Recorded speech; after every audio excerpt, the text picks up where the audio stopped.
আপনার রোগীর কি সমস্যা ছিল? Brain tumour. আপনার রোগী কি হয়? আপনার বয়স কত? 12 রানিং। আপনার মেয়ে ব্রেন টিউমার কোথায় ধরা পড়ছে? কোন হাসপাতালে গিয়ে ধরা পড়ছে? প্রথম চাঁদপুরে ধরা পড়ছে, তারপরে কি কোন কোন জায়গায় চিকিৎসা করছেন?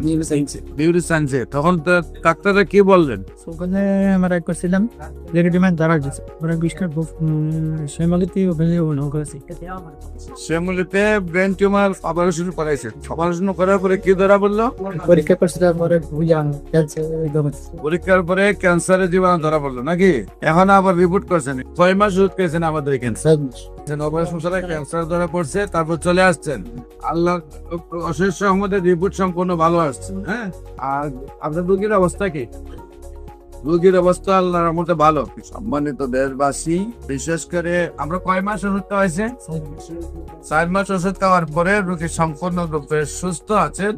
ব্রেন টিউমার রোগী ক্যান্সার হয়েছিল। আপনারা জানেন যে ব্রেইনের যে ক্যান্সার রোগীগুলা, এগুলা মূলত টিউমার হইলে টিউমারটা সম্পূর্ণরূপে খাইতে নিয়ে আসতে পারে না। 5% 10% টিউমারটা থেকে যায় এবং ওই টিউমারটা আবার আস্তে আস্তে বড় হয়ে যায়। ওনার বাবুর টিউমারটা কাটার পরে ওনার ক্যান্সার ধরা পড়ছে। আল্লাহর অশেষ রহমতে উনি দ্রুত চলে আসছেন আমাদের কাছে। এখন সম্পূর্ণ রিপোর্টে ক্যান্সার মুক্ত আসছে।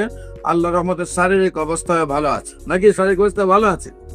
বিশেষ করে আপনাদেরকে বলবো, ক্যান্সার হলে আনসার নেই, সেই কথার কোনো ভিত্তি নাই। আপনাদের ক্যান্সারের যে কোনো সমস্যার জন্য এবং যে কোনো প্রয়োজনে আপনাদের যোগাযোগ করার জন্য আহ্বান জানিয়ে শেষ করছে। সবাইকে ধন্যবাদ। আসসালামু আলাইকুম ওয়া রাহমাতুল্লাহি ওয়া বারাকাতুহু।